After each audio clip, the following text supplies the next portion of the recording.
नमस्कार dear students, मैं मेरे YouTube channel KRCC by Rakesh sir में आपका हार्दिक स्वागत एवं अभिनंदन करता हूं। कक्षा 12 से रिलेटेड प्रोबेबिलिटी के नेक्स्ट लेक्चर में आपका हार्दिक स्वागत एवं अभिनंदन है। पूर्व लेक्चर में हमने स्वतंत्र घटनाएं और प्रायिकता गुणन नियम का अध्ययन किया और उस पर आधारित 16.2 एक्सरसाइज है उसके क्वेश्चन लिए थे। इस लेक्चर में हम प्रतिदर्श समष्टि का विभाजन इसके बारे में चर्चा करते हैं। Partition of a sample space, partition of a sample space, प्रतिदर्श समष्टि का विभाजन। तो प्रतिदर्श समष्टि मान लीजिए कोई एस है, जैसे एक सिक्के को उछालना तो उसमें प्रतिदर्श समष्टि क्या होगी, एच और टी, और एक पासे को फेंकना उसमें प्रतिदर्श समष्टि क्या होगी, 1 2 3 4 5 6 तक अंक। तो एक प्रतिदर्श समष्टि उसको हमने एस से लिख दिया, तथा E1 E2 चलते चलते En तक समुच्चय ये प्रतिदर्श समष्टि S के विभाजन को निरूपित करते हैं। यानी ये पहली कोई घटना है, जैसे सिक्के पर चिताना, और दूसरी है पटाना, उसके दो ही विभाजन किए हमने। और पासे से संबंधित 6 कर सकते हैं, या सम और विषम अंक आना उससे भी विभाजन कर सकते हैं। तो E1 E2 चलते चलते En समुच्चय प्रतिदर्श समष्टि S के विभाजन को निरूपित करते हैं यदि कोई भी दो घटनाओं का उभयनिष्ठ है, इंटरसेक्शन है, वो फाई होना चाहिए, अर्थात उन दोनों में कॉमन कुछ नहीं होना चाहिए। इसको बोलते युग्मत असंयुक्त, पेयरली डिसजॉइंट्स। क्या कहते हैं, पेयरली डिसजॉइंट्स। और उन सभी का यूनियन लें तो वो प्रतिदर्श समष्टि आनी चाहिए, पूरी समग्र आनी चाहिए, अर्थात ये समग्र कहा जाता है। इसको समग्र से तात्पर्य है ये सभी घटनाएं मिलके इस प्रतिदर्श समष्टि को बनाए। जैसे एक सिक्के को उछालने में प्रतिदर्श समष्टि में H और T आता है, E1 H और E2 T है, तो E1 और E2 का यूनियन क्या हो गया, S हो गया ना। आगे उदाहरण आएगा, हम इसका एग्जांपल देंगे, आपको समझ में आ जाएगा, देखते रहिए। समग्र है अर्थात इन सब का यूनियन S होना चाहिए। और किसी भी घटना से रिलेटेड Pi ग्रेटर देन 0 है, किसी भी घटना से रिलेटेड प्रोबेबिलिटी है वो शून्यतर होनी चाहिए, नॉन जीरो। वैसे प्रायिकता 0 से 1 के बीच में होती है, 0 भी हो सकती है 1 भी हो सकती है, तो यहाँ पे 0 नहीं होनी चाहिए, ध्यान रखना, 0 से बड़ी होनी चाहिए। Non zero probability for all I 1 to N तक जितनी भी इवेंट्स हैं। तो सरल शब्दों में प्रतिदर्श समष्टि S के विभाजन विभिन्न घटनाएं होंगी यदि युग्मत है संयुक्त हो, किसी भी दो घटनाओं में कुछ भी कॉमन नहीं है, कोई भी दो घटनाएं ले लीजिए आप, समग्र है, सभी का यूनियन S होना चाहिए, और प्रत्येक घटना की प्रायिकता शून्यतर हो, अर्थात नॉन जीरो हो। शून्यतर को क्या बोलते हैं इंग्लिश में, नॉन जीरो बोलते हैं। और प्रोबेबिलिटी 0 से 1 के बीच में होती है, प्रोबेबिलिटी नेगेटिव कभी होती नहीं किसी घटना की प्रायिकता। अब हमने यहाँ पे एक उदाहरण लिया, एग्जाम्पल लिया है, जैसे एक पासे को उछालने पर से संबंधित प्रतिदर्श समष्टि क्या होगी, S 1 2 3 4 5 6, ये प्रतिदर्श समष्टि है। इसका विभाजन करते हैं हम। विभाजन E क्या है, सम संख्या आने की घटना को व्यक्त करता है, 2 4 6 होती है, 2 4 6 सम अंक। और विषम अंक आने की घटना को O से ओड वाली को 1 3 5 होती है विषम अंक आना।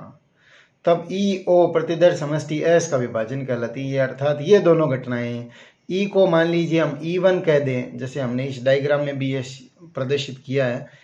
E1 है वो E है, E2 बराबर क्या है, O है विषम अंकाना। तब E और O प्रतिदर्श समष्टि S का विभाजन है। क्यों, क्योंकि इन दोनों में कुछ भी कॉमन नहीं है। क्या इन दोनों में कुछ उभयनिष्ठ है, क्या नहीं है। ये दोनों, इन दोनों का यूनियन S नहीं है, क्या इन दोनों को एक साथ लिख दें, समग्र यूनियन क्या है, S है। और PE की प्रायिकता सम अंक की प्रायिकता 1/2 थी, विषम की भी 1/2, क्या प्रायिकता 0 है, क्या नहीं है, तो 0 से बड़ी। PO की भी प्रायिकता, E की भी प्रायिकता 0 से बड़ी, O की भी प्रायिकता 0 से बड़ी, तो ये प्रतिदर्श समष्टि का विभाजन हो गया। इसको हमने इस डायग्राम के द्वारा भी दर्शाया। ये पूरी S है, ये जो रेक्टेंगल शेप दिख रही है पूरी S है। E1 है सम अंकाना, E2 है विषम अंकाना। तो 1 2 3 4 5 6 ये लिखा हुआ है, तो इन दोनों में कुछ भी कॉमन नहीं है। तो इसको हम ऐसे भी दर्शाया जा सकता है, एक प्रतिदर्श समष्टि S का विभाजन है, उसमें विभिन्न घटनाएं हैं, E1, फिर ये E2 है, फिर ये E3 है, फिर ये E4 है, चलते चलते ये वाली En है। तो इन सभी में कुछ भी उभयनिष्ठ नहीं है, एक जैसा कॉमन नहीं है। ये सभी मिलकर क्या बना रही है, S को बना रही है। और इन सभी के घटित होने की प्रायिकता क्या है, 0 से बड़ी है। तो इसे कहा जाता है प्रतिदर्श समष्टि का विभाजन। क्या कहा जाता है? विभाजन, partition of a sample space. अब अगले टॉपिक के पॉइंट की तरफ चलते हैं। संपूर्ण प्रायिकता प्रमेय, इसको कहते हैं टोटल प्रोबेबिलिटी थ्योरम। ये सारे टॉपिक्स हैं, एग्जाम की दृष्टि से और कंपटीशन की दृष्टि से बड़े ही महत्वपूर्ण हैं। इनको आपको ध्यान से समझना है, देखना है, वेरी वेरी इंपॉर्टेंट टॉपिक है। तो संपूर्ण प्रायिकता प्रमेय या टोटल प्रोबेबिलिटी थ्योरम, इसमें क्या है? E1 E2 E3 चलते चलते En प्रतिदर्श समष्टि S की विभाजन है। तो विभाजन की खास बात क्या है? इन तीनों का, इन सभी का यूनियन है वो S होगा, ये ध्यान रखना है। और इसमें सभी घटनाओं के घटित होने की प्रायिकता क्या होगी? शून्य से बड़ी होगी। और इन किसी भी दो में कुछ भी कॉमन नहीं मिलेगा, अलग अलग मिलेगी, तभी इनको विभाजन कहा जाता है। का विभाजन है। और प्रत्येक घटना देखो E1 E2 E3 चलते चलते En की प्रायिकता शून्यतर है एवं प्रतिदर्श समष्टि के संगत एक घटना है तब A के घटित होने की प्रायिकता, एवं A क्या है? एक प्रतिदर्श समष्टि के संगत घटना है तब A के घटित होने की प्रायिकता। ये देखते हैं A के घटित होने की प्रायिकता। जैसा कि इस डायग्राम में आप देख रहे हैं, ये पूरी प्रतिदर्श समष्टि S है और E1 और ये E2 मान लेते हैं, ये वाली पूरी है, यहाँ से लेके यहाँ तक की है वो E2 है, फिर ये E3 है, ये E4 है, ये चलते चलते En मान लेते हैं, मान लीजिए। और A कोई घटना है वो सबके साथ कॉमन है। A कोई घटना क्या है? सबके साथ कॉमन है। तो जब E1 घटित होगी तो A घटित नहीं होगी क्या? E2 घटित होगी तो A नहीं घटित होगी क्या? E3 घटित होगी तो भी A घटित होगी, E4 घटित होगी तो भी A घटित होगी, En घटित होगी तो भी A घटित होगी। तो A ऐसी ये घटना की प्रायिकता है जो इनके साथ घटित होती है, जबकि E1 E2 E3 इनमें कुछ भी उभयनिष्ठ नहीं है। ये प्रतिदर्श समष्टि का विभाजन है, ये परस्पर अपवर्जी हो गई एक तरह से। कौन कौन सी? E1 E2 E3 En। जबकि A क्या है? इनके साथ में भी घटित हो सकती है, अर्थात E1 घटित होने पे A भी घटित हो सकती है।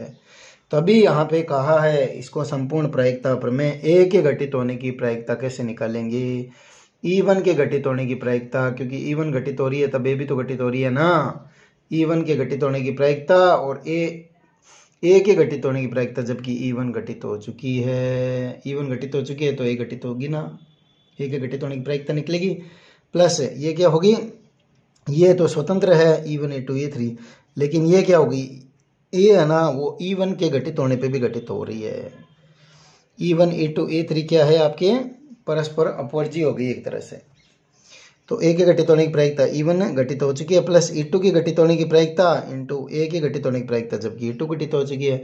और चलते चलते En के घटित होने की प्रायिकता गुणा A के घटित होने की प्रायिकता, जबकि En घटित हो चुकी है।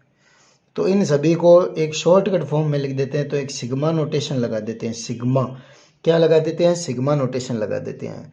और जो बदल रहा है E1 E2 E3 En है, तो यहाँ पे J लगा दिया, J P EJ और P A बटा EJ, और where J goes to 1 to N sigma notation में लिख दिया ये।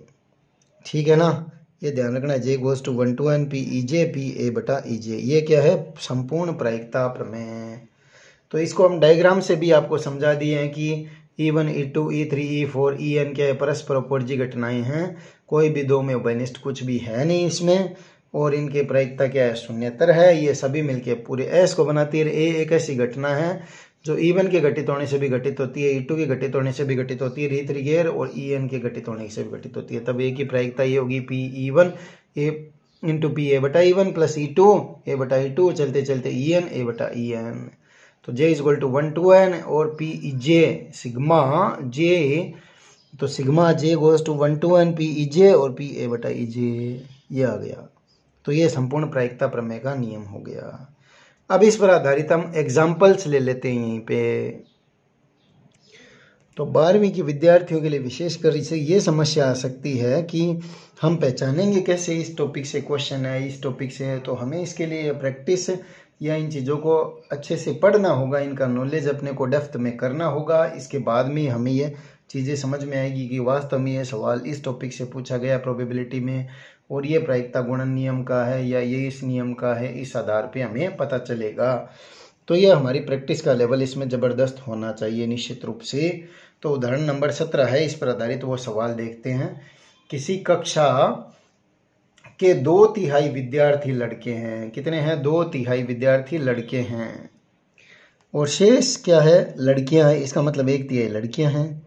और किसी लड़की के प्रथम श्रेणी प्राप्त करने की प्रायिकता 0.25 व लड़के के प्रथम श्रेणी प्राप्त करने की प्रायिकता 0.28 है। तब यादृच्छिक चुने गए किसी विद्यार्थी के प्रथम श्रेणी प्राप्त करने की प्रायिकता ज्ञात कीजिए। तब आप मानिए कि प्रथम श्रेणी कोई लड़का लड़की देख कर थोड़ी आती है कि लड़की की आएगी, लड़के की नहीं आएगी, लड़के की आएगी, लड़के की नहीं आएगी, तो वो दोनों की आ सकती है। तो प्रथम श्रेणी दोनों में कॉमन होगी। आपको इसको समझना होगा। पूर्ण प्रायिकता प्रमेय में कॉमन पोर्शन क्या है? तो हमने इस चित्र के मार्फत ये समझाया गया है। E1 क्या है? चुना गया विद्यार्थी लड़का है। अब स्कूल के अंदर चलते फिरते रैंडमली एक बच्चे को हमने चूज कर लिया। अब वो चुना गया विद्यार्थी लड़का है या चुना गया विद्यार्थी लड़की भी हो सकता है। तो E2 घटना मान ली चुना गया विद्यार्थी लड़की है। और ए मान ली प्रथम श्रेणी प्राप्त करना, तो प्रथम श्रेणी लड़कियों में भी आ सकती है और लड़कों में भी आ सकती है। तो ये कॉमन पोर्शन है, इसको समझना आवश्यक है। तो प्रथम श्रेणी की प्रायिकता जबकि लड़का है या प्रथम श्रेणी की प्रायिकता जबकि लड़की है, दोनों हो सकते हैं। तो यहाँ पे हल में लिखा हुआ है E1 क्या है? चुना गया विद्यार्थी लड़का है। तो लड़का होने की देखो कक्षा में 2/3 विद्यार्थी लड़के हैं, तो 2/3 यानी 66% के लगभग लड़के हैं। 2/3 विद्यार्थी लड़के हैं। E2 क्या है? चुना गया विद्यार्थी लड़की है। तो लड़की कितने हैं टोटल? है ये 1 मान लिया जाए तो प्रोबेबिलिटी तो इसमें से घटा देते हैं। तो 1 - 2/3 यानी 1/3 लड़कियां हो गई, शेष 1/3। और एक है प्रथम श्रेणी से उत्तीर्ण होना। ठीक है, एक है प्रथम श्रेणी से उत्तीर्ण होने की घटना। अब ध्यान से देखना, ज्ञात क्या करना है अपने को? प्रश्न में क्या ज्ञात करना है? देखो पूछा गया यादृच्छिक चुने गए किसी विद्यार्थी के प्रथम श्रेणी प्राप्त करने की प्रायिकता ज्ञात करनी है। अब फर्स्ट डिवीजन लड़कों में भी आती है, लड़की में भी आती है, तो इसको ध्यान से समझना है। तो PA क्या है? फर्स्ट डिवीजन आने की प्रायिकता जबकि चुना गया विद्यार्थी लड़का है। तो लड़के में फर्स्ट डिवीजन की कितनी है? 0.28 है। ठीक है, 0.28 है। अब फर्स्ट डिवीजन आने की प्रायिकता जबकि चुना गया विद्यार्थी क्या है? लड़की है। लड़की है तो 0.25। ठीक है, तो अब हमें ए ज्ञात करना है। तो पूर्ण प्रायिकता नियम अब यहाँ पे लगा देते हैं। पूर्ण प्रायिकता प्रमेय से टोटल प्रोबेबिलिटी थ्योरम से ए की प्रायिकता, तो E1 की प्रायिकता, क्योंकि E1 के साथ ए घटित हो रही है, ए की घटित होने की प्रायिकता जबकि E1 घटित हो चुकी है, प्लस PE2 की प्रायिकता इंटू PA की प्रायिकता जबकि E2 घटित हो चुकी है। तो ये 2/3 है, ये 0.28 है, और प्लस 1/3 है, ये 0.25 है। अब कैलकुलेशन करके इनको सरल कर लेते हैं तो ये आंसर 0.27 आ जाएगा। अर्थात प्रथम श्रेणी आने की प्रायिकता ये है फर्स्ट डिवीजन। अगर आपके पास ये सूत्र नहीं होता तो अब यह सवाल कैसे करते, आप इसके बारे में सोचिए और हमें अवश्य बताइए कमेंट बॉक्स में। ठीक है, अब अगले एग्जाम्पल ये विविध प्रश्नमाला का क्वेश्चन नंबर 17 लेते हैं। ये भी इसी पर आधारित है, ये टोटल प्रोबेबिलिटी थ्योरम पर आधारित है। इस पर आधारित 2 ही प्रश्न हैं, और भी होगा तो देख लेंगे हम। ठीक है, तो ये दूसरा प्रश्न है विविध का, हम इसके साथ में ही कर देते हैं ताकि आपको समझने में कोई दिक्कत नहीं हो और इसको आप इकट्ठा समझ पाएं। तो किसी व्यक्ति ने एक निर्माण कार्य का ठेका लिया, कोई ठेकेदार है, उसने निर्माण कार्य का ठेका ले लिया। वहाँ हड़ताल होने की प्रायिकता 0.65 है।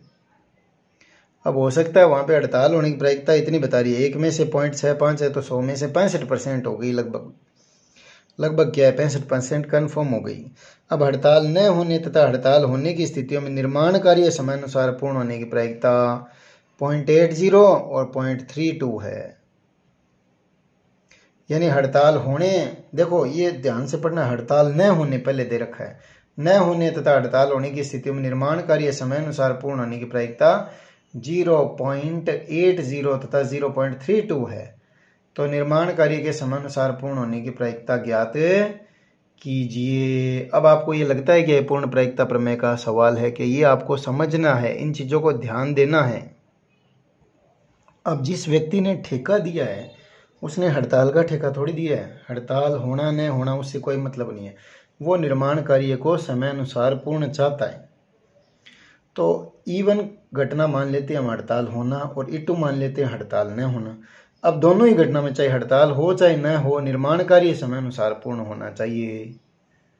और निर्माण कार्य समय अनुसार पूर्ण होने की प्रायिकता अपने को पूछी है, यही पूछी है, चाहे हड़ताल हो चाहे न हो, उससे कोई मतलब नहीं है। तो E1 क्या है? हड़ताल होने की घटना। तो हड़ताल होने की संभावना कितनी है? 0.65। हड़ताल न होने की है तो PE2 मान लिया घटना, तो 1 माइनस PE1। ठीक है, तो 1 माइनस 0.65 0.35 आ जाएगा। अब एक क्या है? निर्माण कार्य समय अनुसार पूर्ण होना। एक क्या है? निर्माण कार्य समय अनुसार पूर्ण होना। तब दिया गया है, यानी निर्माण कार्य समय अनुसार पूर्ण होने की प्रायिकता जबकि हड़ताल हो चुकी है। तो ऊपर दिया क्वेश्चन में हड़ताल न होना, तब तो है 0.80, और हड़ताल होने में 0.32, तो यहाँ पे 0.32 आ गई।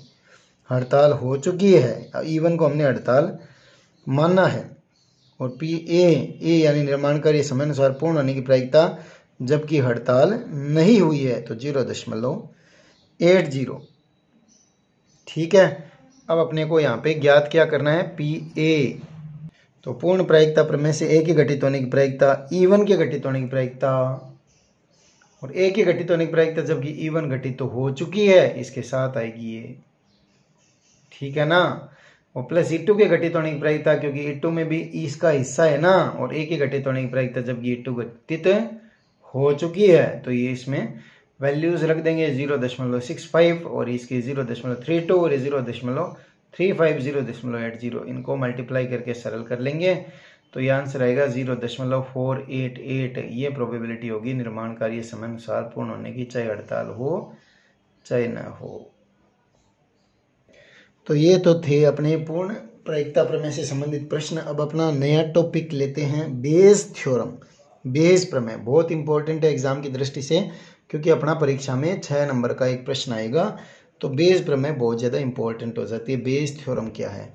तो गणितज्ञ जॉन बेज ने प्रतिलोम प्रायिकता ज्ञात करने की समस्या का समाधान सह प्रतिबंधित प्रायिकता में के उपयोग द्वारा किया।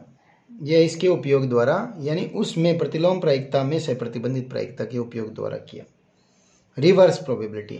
रिवर्स प्रोबेबिलिटी क्या है, हम आपको समझा देते हैं। जैसे अपने पास 2 थैले हैं, एक थैले में 5 लाल और 5 काली गेंद है, टोटल 10 गेंद हो गई, और दूसरे थैले में 5 लाल और 6 काली गेंद है, 11 गेंद हो गई। तो एक इधर पड़ा है, एक दूसरी तरफ 2 थैले पड़े हैं। तो हम क्या करेंगे? किसी एक थैले का चुनाव करेंगे और चुने हुए थैले में से हमें गेंद निकालनी है। ठीक है, चुने हुए थैले का चुनाव करते हुए, यानी एक थैले का चुनाव करते हुए चुने हुए थैले में से गेंद निकालनी है, मान लीजिए लाल या काली, जो भी निकालनी है। ठीक है, तो इस प्रकार के, परंतु प्रश्न में इसका उल्टा प्रतिलोम पूछा जाएगा। हम पहले थैले का चुनाव करेंगे फिर बॉल निकालेंगे, लेकिन प्रश्न में यह कहा जाएगा कि बॉल तो लाल है लेकिन थैला फर्स्ट होने की प्रायिकता ज्ञात करो, बॉल काली है थैला सेकंड होने की प्रायिकता ज्ञात करो, या बॉल काली है थैला फर्स्ट होने की प्रायिकता ज्ञात करो, और बॉल लाल है थैला सेकंड होने की प्रायिकता ज्ञात करो। प्रश्न में इसका प्रतिलोम अर्थात उल्टा पूछा जाएगा, तभी इसको प्रतिलोम प्रायिकता नियम या बेज प्रमेय कहा जाता है। अर्थात चुनी हुई गेंद लाल है तो थैला प्रथम होने की प्रायिकता क्या होगी? जनरली पहले थैला पहले चुना जाता है, उसके बाद में गेंद आएगी, क्योंकि गेंद थैले के अंदर ही है। अब ये प्रश्न वाला कहेगा कि गेंद तो लाल है, थैला फर्स्ट होने की प्रायिकता ज्ञात करो, तो ये उल्टा हो गया ना। तो इसलिए रिवर्स प्रोबेबिलिटी थ्योरम भी कहा जाता है बेज प्रमेय को। तो ये अपनी यही, या तो यहाँ पर बेज प्रमेय लगेगी, यही पहचान सुनिश्चित करने का इसका एक तरीका है, ध्यान रखना है। तो ये बेज प्रमेय की पहचान का एक तरीका है। प्रश्न में पहचान कैसे करेंगे, इस बात को अपने को ध्यान से समझना है। अब ये तो बेज प्रमेय की प्रस्तावना हुई। ठीक है, बेज प्रमेय है क्या, उसका कथन स्टेटमेंट देखते हैं। तो बेज प्रमेय का कथन, स्टेटमेंट ऑफ बेज थ्योरम्स।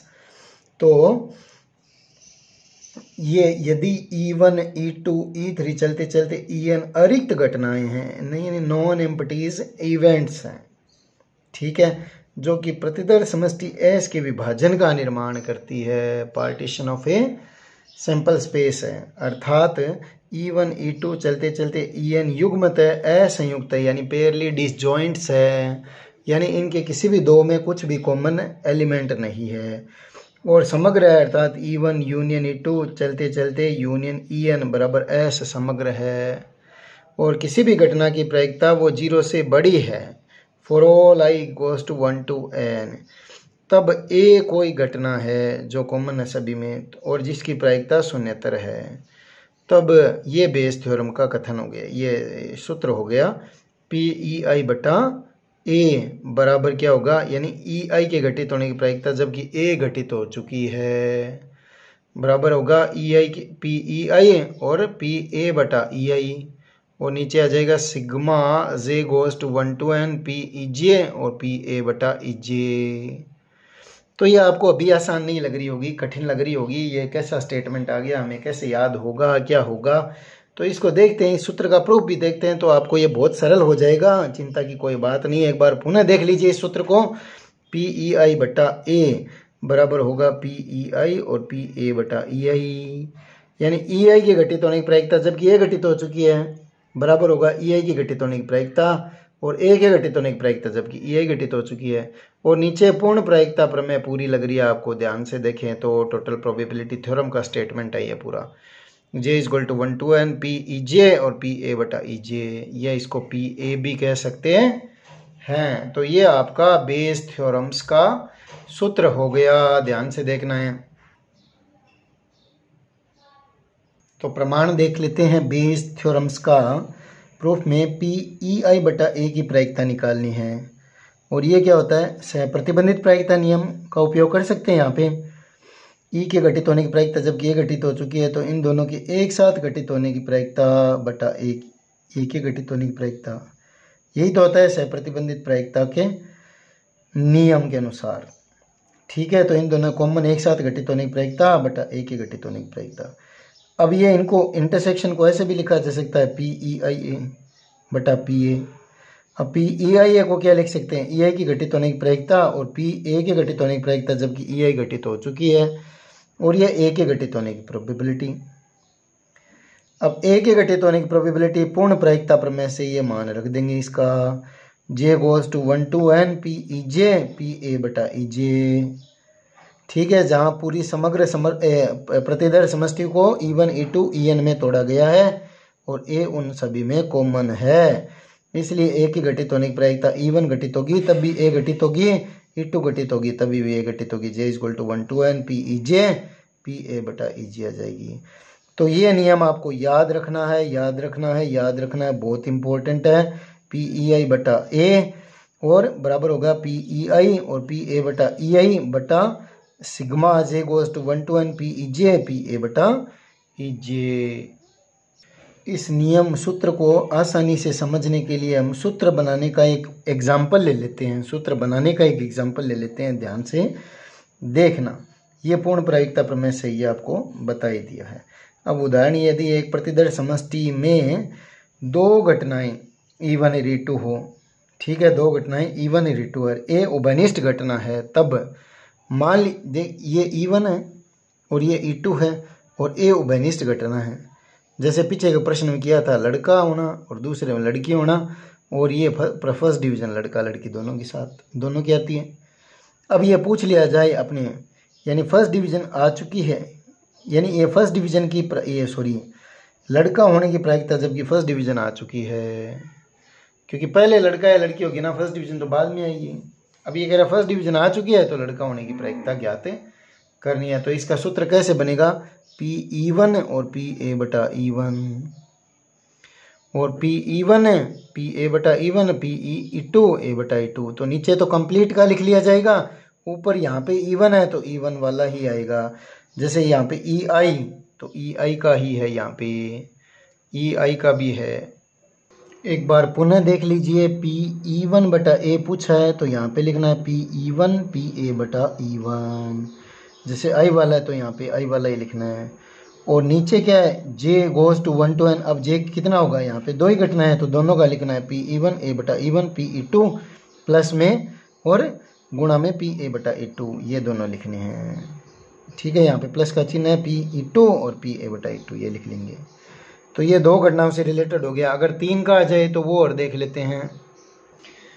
यदि मान लीजिए एक प्रतिदर्श समष्टि में 3 घटनाएं अपने को दे रखी है, 3 घटनाओं को विभाजित किया जाए पूरी प्रतिदर्श समष्टि को 3 घटनाओं में E1 E2 E3 में, और प्रश्न में यह पूछा जाए E2 और ए कोई कॉमन घटना है ही, E2 के घटित होने की प्रायिकता जबकि ए घटित हो चुकी है, ये प्रायिकता अपने को ज्ञात करनी है, ध्यान देना। ठीक है, तो अब ये 3 घटनाएं E1 E2 E3 और ए इनमें कॉमन है, हो सकता है।